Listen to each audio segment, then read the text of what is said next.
Ma Mission TV, le miroir du monde. Problème est que la sauve ça que non président Jean-Pierre Bemba boy ko zo coordination la muka longwe la muka. Et donc le problème est absence physique me représentée valablement par madame Eve Bazaïba ou Azali combattante au Mokimumbeyebi. Il n'y a même pas de souci par rapport à ça. Donc il est là dans le combat, la muka continue, bateau badaï ko la muka, bamuna la muka ko pantrate. Et puis ça est que la muka ça un état d'esprit et bah leader non sur la muka ne bazana ba ebi bien que ceux qui olongwe la muka c'est côté le peuple parce que la muka c'est le peuple. La muka na kata déclaration là va déclarer clairement, excusez-moi la tautologie, ba lobby clairement que bango pona bango mutu oyo a gagné qui les alliés candidats à la muka donc Martin Fayulu m'a dit qui a gagné les élections le 30 décembre 2018 et puis ba téléméli tripatouillage à ba résultat au EPC maki na niveau constitutionnel na CENI. Balobi en clairement, maman Graciela. On se comprend, Balobi que Martin Fayulu m'a dit d'India a gagné l'élection le 30. Et bah téléméli, tripatouillage, bah résultat, n'est-ce pas qui n'a niveau constitutionnel la CENI. Et il faut pas n'importe base information. Ndenge, bah leader Nabiso Bayokana qui na Bruxelles, maman Graciela, et Zalaki, coordonnateur Moïse, président Moïse Katumbi Chapoende à Kobanda.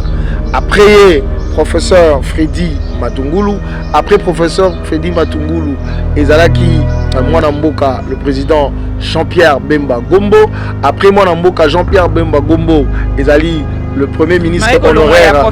Non, et ça de l'autre côté parce que Matungulu à la Sombié accueilli, Sikoyo Simanae Ezalaki Mwanamboka Jean-Pierre Bemba Falaswande, Jean-Pierre Mwanamboka Jean-Pierre Bemba a su coordination. Donc Kokende Matungulu et ça attaque le côté je crois bolandi communiqué final donc tozuka acte Mwanamboka Jean-Pierre Bemba Gombo a 8 bâtons de commandement et coordination à la muka makamoza kotambola malamu donc ezalaki Mwanamboka Fayulu ndezwate donc après Mwanamboka Fayulu mutakuza ba imboka baye bandenge nini ba leader na biso ba décidaki ezalaki liboso. Pardon? Popesi bato na muta zalaki ndeko Adrien Malenga ayebaki programme ya réunion bien avant to mona ki ndeko Martin Fayulu malgré que naki mobembo masala ki nyonso po zala toujours na réunion ndenge mona ndeko Jean-Pierre Bemba ayebaki réunion wana bien ekozala na date moko songolo mais to moni 2 jours d'absence na ye. Non babenga kango ba impératif tala omoni tango nyonso ma papa Jean-Pierre Bemba atatango azalaki na CPI moto azaki kutambwisa MLCP regroupement MLC zaki mama Eve Bazaïba. Non, c'est pas ça. Ba leader na biso no so bazaka en contact. Bazaka na téléphone tout le temps. Bazaka na compte WhatsApp na bango ka ya bango moi ba leader ba s'échanger à tout moment. Ata soki moi ba nungu ezali s'échanger. Ce sont des responsables. Jean-Pierre Bemba ba teka comment une chassate ya ke Lubumbashi te non. Mais so ba bonga linga pe kotinda Eve Bazaïba te. Donc ezali moi ezali raisonnement ba dongolo mi solité résoudre déjà ngwana te. Po bat nous ba ko sa confusion. Oh non, ba reconnaître président. Oh ba kena ko pese lettre ba luka musala. La muke lobi que Chilombo Félix Azali président de la République t'es.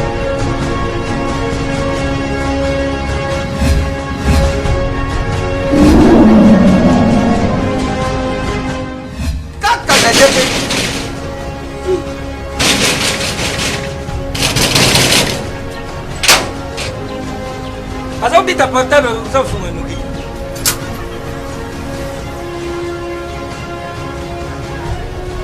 Histoire c'est vite. Ah merci. CPX. CPX ici c'est la Tatia. CPX c'est ta maman. Louis. Ah. Isaneyo. Mengaït. Ah. Oh yo les qui. On a l'équipe où il y a pas ce moment. Ah ma chère. Ah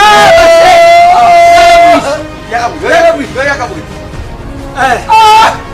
Ngale lobi oyo biso to mesana kanda te awa mutu nyoso soka koti abimaka de service mais ma chère CPX oyo izali CPX 10 ans de service 10 ans de service numéro 1 na makambo kotinda biloko uta Londres pe Kisasa batate ebele bakufi bazali na sama bele oyo soku na msi bango bandu yoka moko likamu na ye izali na baagence msusu bazala cause ya bamatanga msusu tango na yuka kiri sorule CPX mbala moko na Kinshasa adresse na biso ezali moko na Lopoli 73 place tozali facile na Londres kuna ezali kaka na esika stade ya Tottenham ezalaka ndinga esika bana na biso bazali et puis boko c'est te GPX eza kaka moko boyo badongola miso buzakewa buti batezode bukei busali makamabila batezode bukomoruka bubibisa répétition ya GPX réputation phénomène de réputation constipation GPX numéro 1 ya fête congolais na Londres.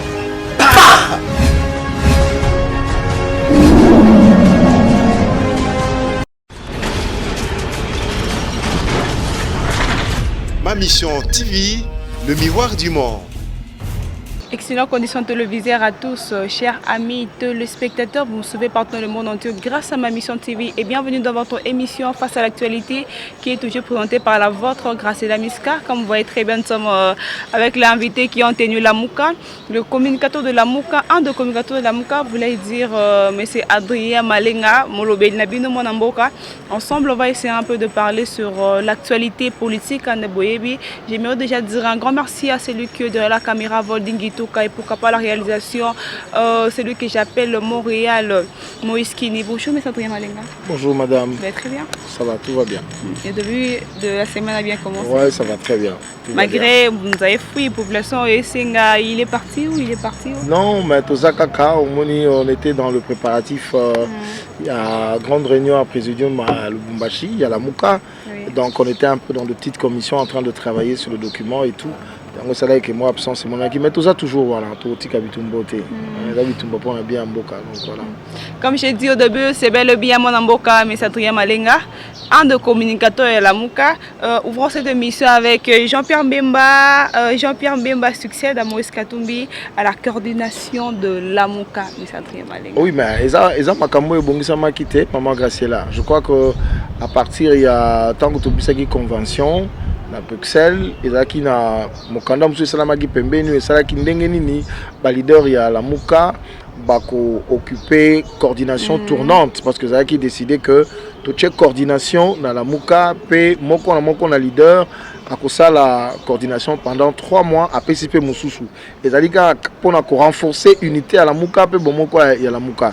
Donc le coordonnateur Moïse Katumbi depuis le 26 mandat naé et komaki à terme ndé au monaki donc a cédé sikoyo batteur en commandement topé coordination à la Mouka et pas ya moi Mboka Jean-Pierre Bemba oyo malheureusement azala quitté dans le Lubumbashi parce que a zwaki moi kokoso na pepo na ye il fallait voyager na jet privé mais tant a komi kututi na aéroport moi kokoso ezala qui des difficultés techniques avec l'avion akokai ko se déplacer les sous-soutés ndomona zaki valablement représenté par maman Eve Bazaïba donc effectivement maman Graciela Lelo papa président Jean-Pierre Bemba Gombo Ndé Azali coordonnateur trimestriel il y a plateforme Yabana Congo la Mouka.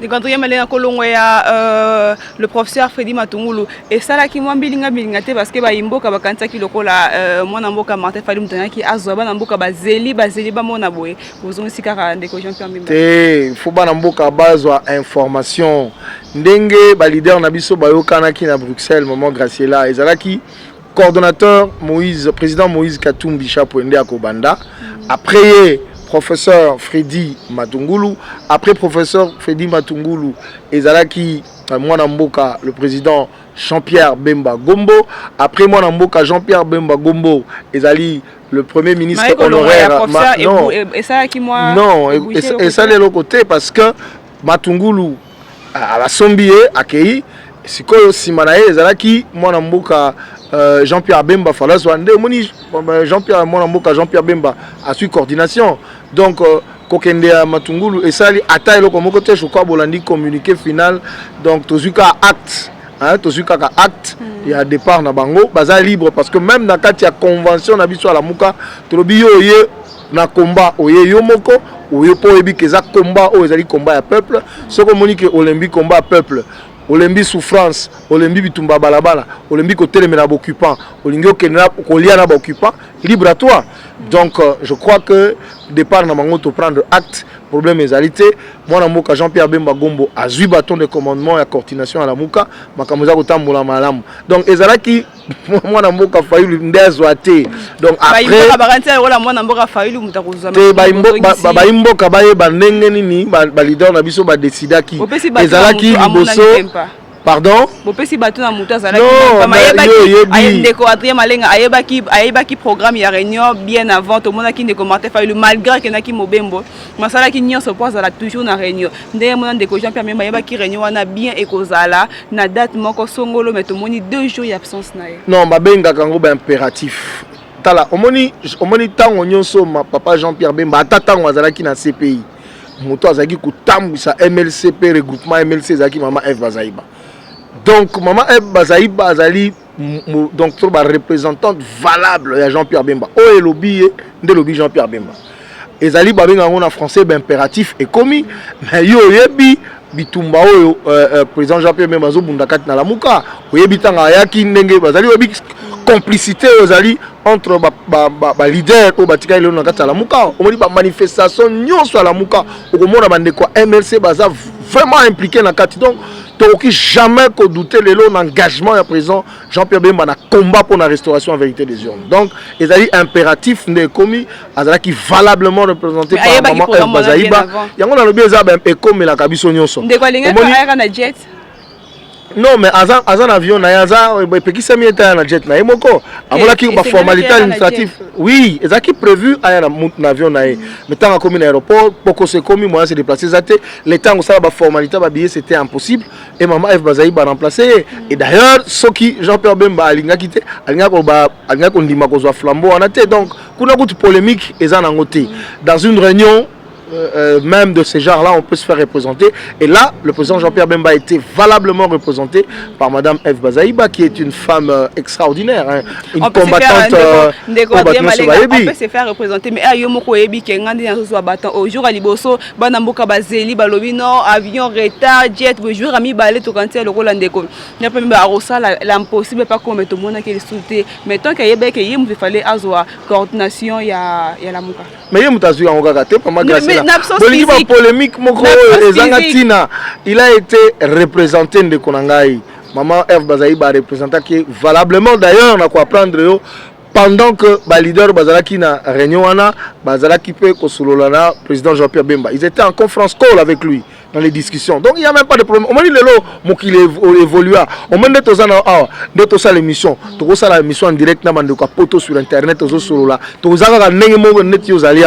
donc le problème il y a la so ça que non président Jean-Pierre Bemba boy ko zo coordination la muka longwe la muka. Et donc problème absence physique me représenté valablement par Madame Eve Bazaïba ou Azali combattante au Mokimumbeyebi. Il n'y a même pas de souci par rapport à ça. Donc il est là dans le combat. La Mouka continue.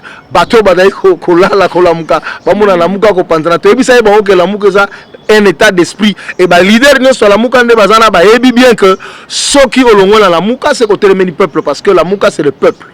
Absence il y a des côtés qui vont choquer ma caste aujourd'hui population yimi moi mi balobi eza message mo ta ko lancer indirectement parce que ayeba ki bien que réunion yim te fallait à succéder mais to moni au jour à Liboso j'ai des problèmes jour à mi balé ti l'automoniti na passation to moni daki ndeko maman Eve Bazaïba yemo pas mona ki peka nazo reprendre ngona eza choc te population choc ngako zala soki baoka ke la muka bakei kuna bat bayoka nte ba panzani.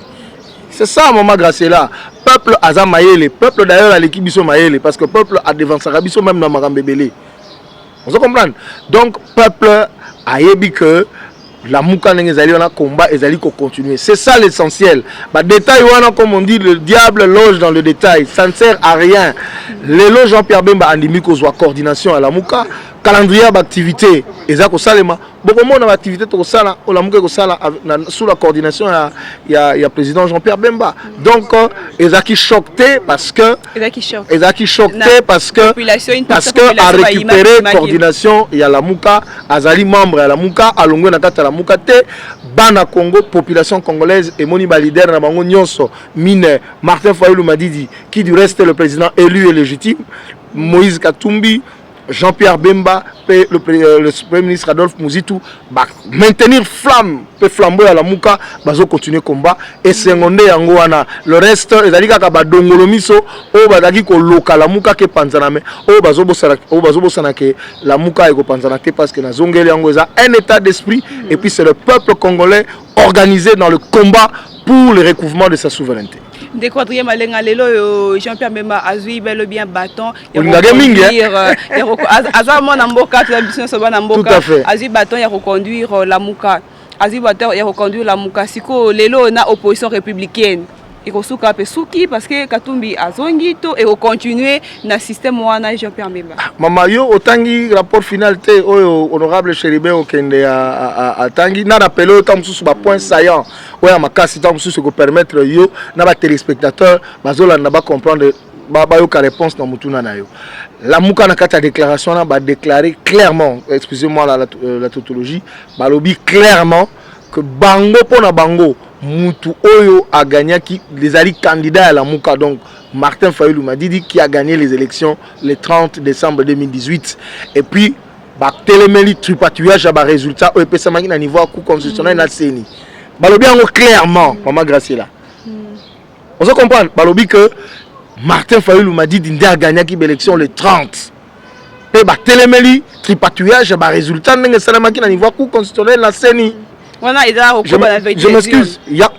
Balobi sous boy na kendete wana vérité des urnes déjà ngwana te po bat musu ba ko sa confusion oh non ba reconnaître le président oh ba kena ko pesa lettre baluka musala la muke lobi que Chilombo Félix azali président de la République te parce que ye mutazalaki élu te mutazalaki élu azali candidat à la muka Martin Fayulu Madidi et komami na mokanda bongo batono so ba signé komami na mokanda bongo lelo excellence Fachi yimta vai na ngwende ya bokonzi ya moka Mwende ki moyibi te Maman Graciela mwende ki moyibi omonite ndenge ya okabole komi pasi ndenge bana changu bazoro bake muyibi soki balimba ke yibeloko bayokanaka tokota na fenêtre tokobuto buka porte kuna bakoti bayokani etanga okabwana ebendela baoka mindondo oka bango te baobe komo betala o beret rouge beret vert o idps mona yango te Bende Akimoibi et pour le peuple congolais et pour nous en tout cas de la Mouka, Chilombo Félix n'est pas le président de la République. Le président de la République, c'est Martin Fayulu Madidi. C'est lui qui a été élu.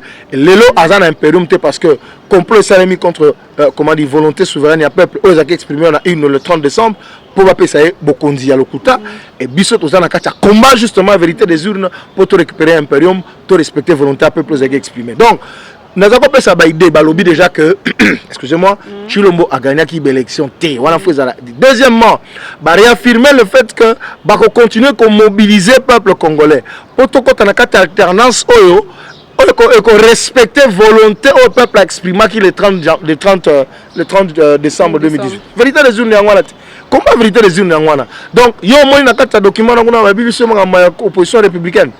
C'est que tout wana non et ce qui ngwana parce que to zone non ezaki ba omoni azui baton ya la muka c'est que opposition républicaine c'est n'aura juste passer moko boy na mutu ya population opposition républicaine ezalaka nango petit ezaki ba proposition ka ozali ko sala makati ya lani ya la muka moka ki réaction à peuple meeting ya Martin Fayulu Madidi na Sainte-Thérèse oyoka kindeko meeting ya Martin Fayulu Madidi na Kisangani yo zakite mengana zalaki meeting ya Jean-Pierre Bemba yo pozalaki na Kisangani meeting ya Jean-Pierre Bemba na Sainte-Thérèse yo pozalaki tozalaki na yo Maman Graciela omaki réaction à peuple.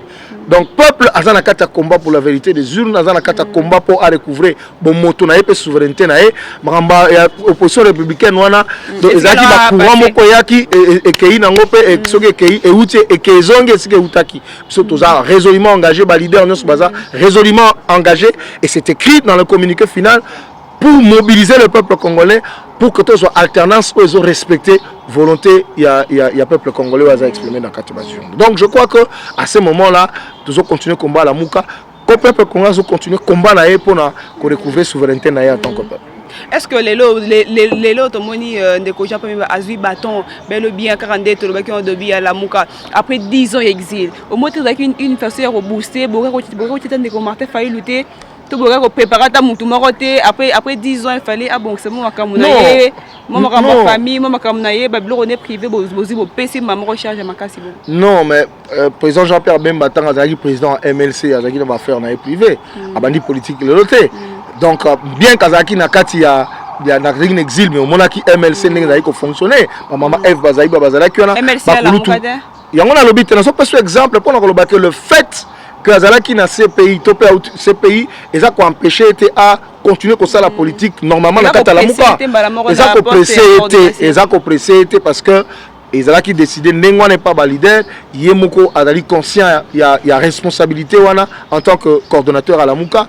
Il en assume pleinement la responsabilité. Donc il n'y a pas de problème. Empressement Mogo Ezalité et Salami en âme et conscience. Ezalaki décidé depuis la réunion à Bruxelles. Depuis Bruxelles, dans tout ça qui est convention, tout ça qui est mutation, il y a la mouka de la plateforme électorale en plateforme politique.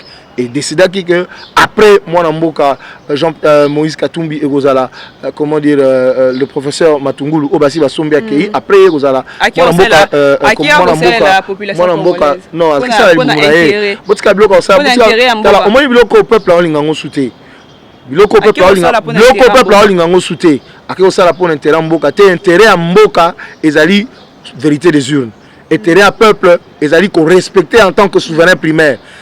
Est-ce que ça la libumu na ye est-ce que ça la libumu famille na ye donc est-ce que ça la mokate donc ils ont normal ils ont prévu que moi na mboka Jean-Pierre Bemba effectivement azwa ebonga après le président en fait papa Matungulu lokola ye basomba ki ndemoni donc président Jean-Pierre Bemba donc il y a pas de problème.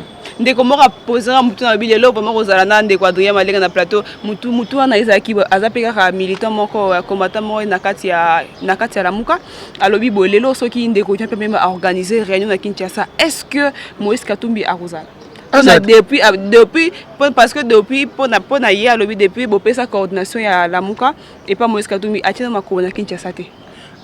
Est-ce que yo moni décision mon zoma que Katumbi a gocha makolo na Kinshasa te asa congolais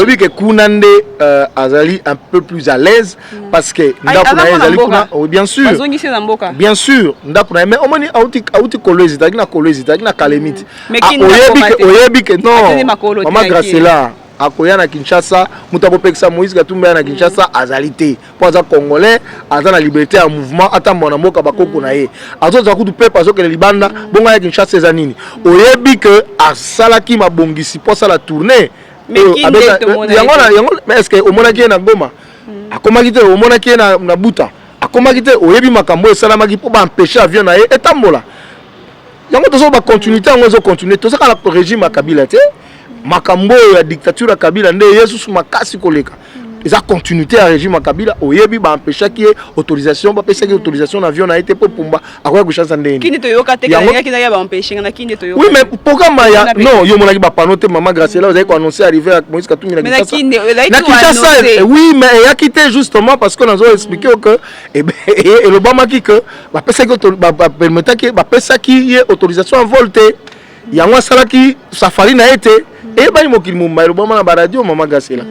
Est-ce que yango te eza pas une raison o ndeko Jean-Pierre Bemba Monique non ye yango coordinateur o ni mandat na yesi na kina tiaka makolo te nyo sekomaka Lubumbashi réunion yango c'est là qui pe nini là qui moko ya nini ya raison absence na été non c'est pas ça ba leader na biso no so bazaka en contact bazaka na téléphone tout le temps bazaka na compte WhatsApp na bango ka ya bango moi ba leader ba s'échanger à tout moment ata soki moi ba nungu ezali c'est chance ce sont des responsables Jean-Pierre Bemba bateka comment Kinshasa te ya ke Lubumbashi te non mais ce ba bonga ngai pe kotinda F Bazai bate donc ezali wana ezali raisonnement ba dongolo miso o balingi ba zo ba peuple congolais mais ba zo ba peuple congolais parce que le peuple congolais a ça la muka moi na mboka tena lobi awa Jean-Pierre Bemba azi coordination ya la muka ba réunion comme na mbandaka non mais atala basankusu atala bwende atala mwanda eza Congo te tala omoni ko ezali pasi parce que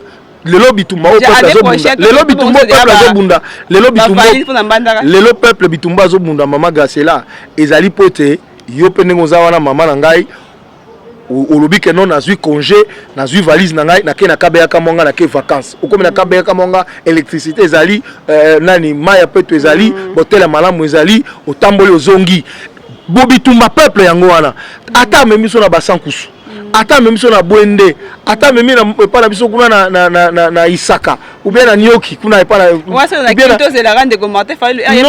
eza bon nalobi boye bwende Lubumbashi Kinshasa basankusu Nyoki Kutu Inongo ezaka ka Congo esika oyo ko permettre que basangana basolola bakosangana eza mboka na bango.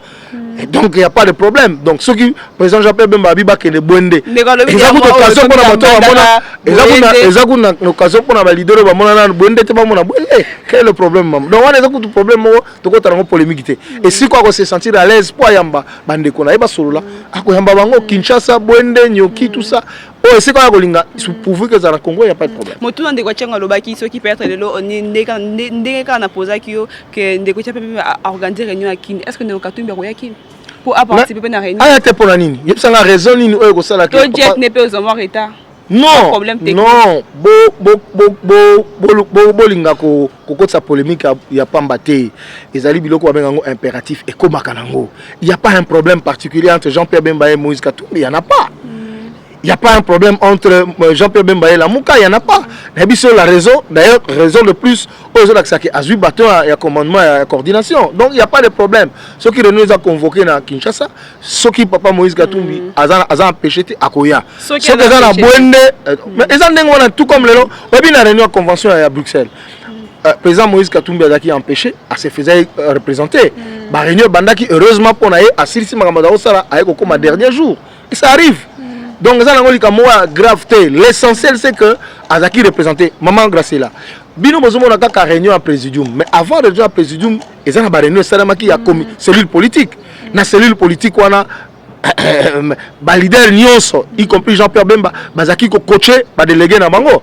Bazaki en contact na délégué na bango bazu rapport à cellule politique. Mais bango moko mingi bando zalate. Non, wana zaki cellule politique, ezaki bango ba ko tanté bango ba la réunion à présidium. Et ça pour l'exemple que en amont déjà bazala qui suffisamment impliqué pour la réunion wana. Donc il n'y a pas de raison trop ils ont intéressé bangote parce que en amont ils étaient vraiment impliqués dans l'organisation à réunion à présidium Tina Soukanango dernière minute empêché et nous avons que valablement représenté par maman Eve Bazaïba. Mais ceux qui vraiment réunion il y a qui na monde comme Moïse Katumbi a été vraiment et ça là vraiment pas synamité ma population parce qu'il y a Lubumbashi baninga bakenda. Donc c'est la paix à liboso pour on ndeko chepe ambemba ko organiser pe na kito mon appel ndeko Katumbi a tché ma colonie mi balina Kinshasa. Non, moi je ne comprends pas l'essence il y a souci bon, nous comprendre non, population l'essentiel il faut tout l'essentiel dans un combat. L'essentiel dans un combat c'est l'engagement. OK? L'essentiel dans un combat, c'est l'engagement. Katumbi peut être au Katanga, Jean-Pierre Bemba peut être à Bouende aussi longtemps qu'il est engagé dans le combat pour la vérité des urnes. C'est ça l'essentiel. Donc, lobby réunion au Salema, président Moïse, oui, bien sûr. À Koya, on a eu des empêchements. Donc, Azaki représenté, ce sont des choses qui arrivent. Et c'est l'autre chose dans polémique. Mais l'essentiel au bas, il faut pas retenir. On a tout rappelé au Maman Graciela. La Mouka a confirmé le fait que Bissonde Badna, la Mouka a gagné l'élection présidentielle. Martin Fayoulou m'a dit Ninda a gagné l'élection.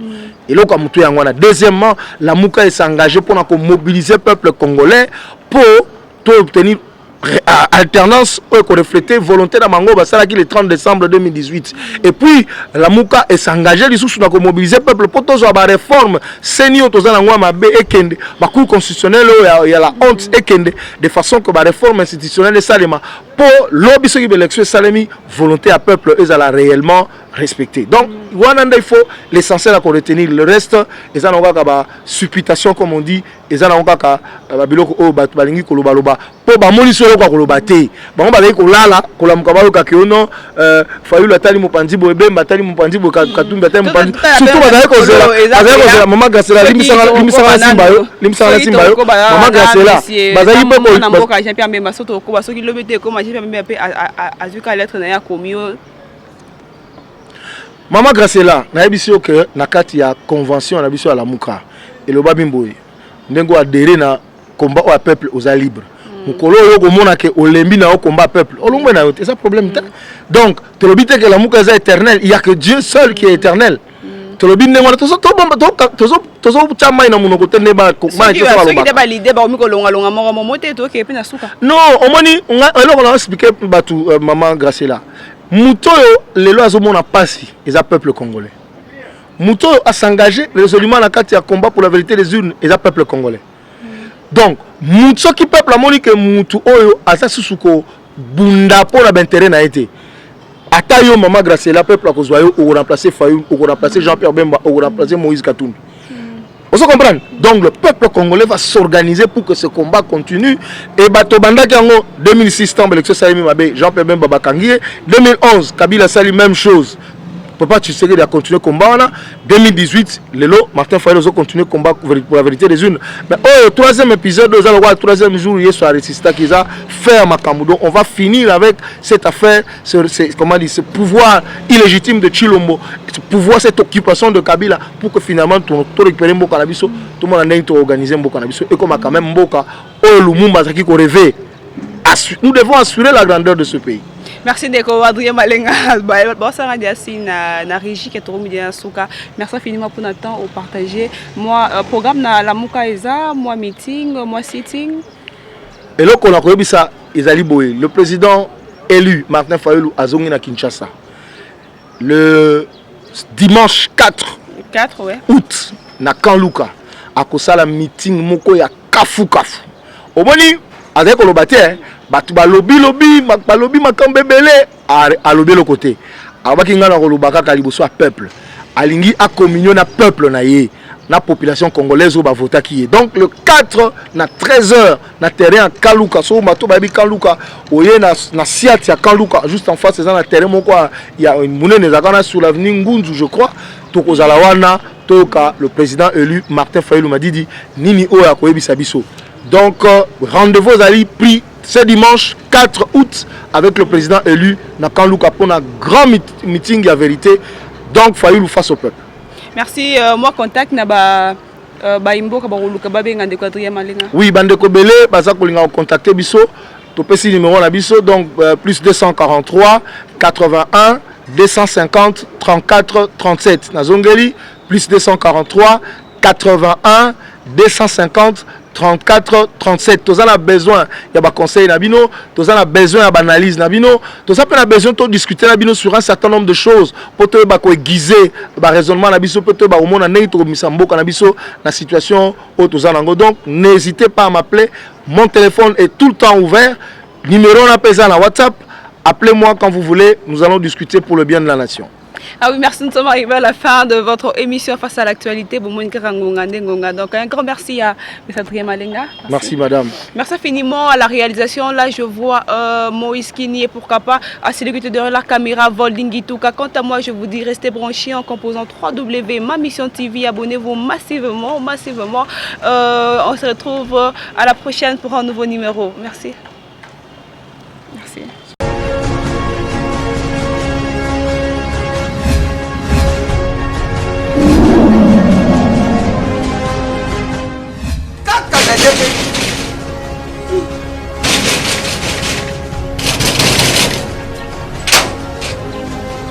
Asa ubita portable usafunga nuki.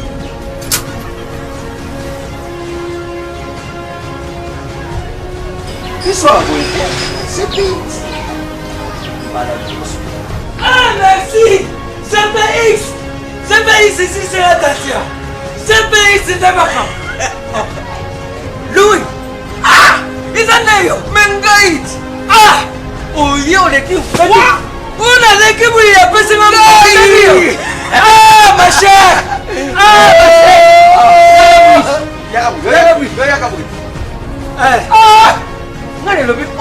Ah, bisa to mesana kanda te. Awa mutu nyoso soka koti abimaka de service. Mais ma chère, CPX. Oh ils arrivent CPX. 10 ans de service. 10 ans de service. Numéro 1 na makambo kotinda biloko uta Londres pe Kisasa. Batate ebele bakufi batali na sama bele. Oh soku namsi bango bandu yuka moko likamu na ye.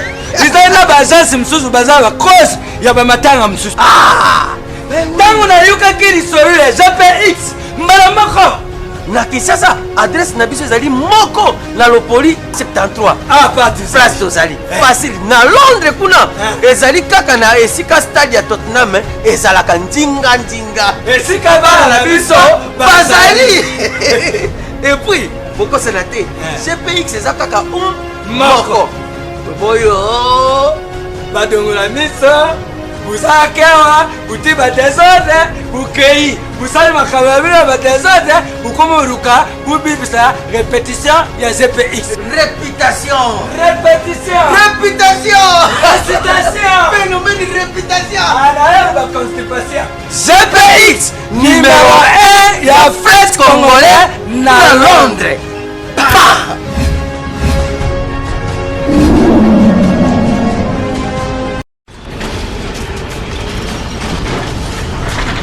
Ma Mission TV, le miroir du monde.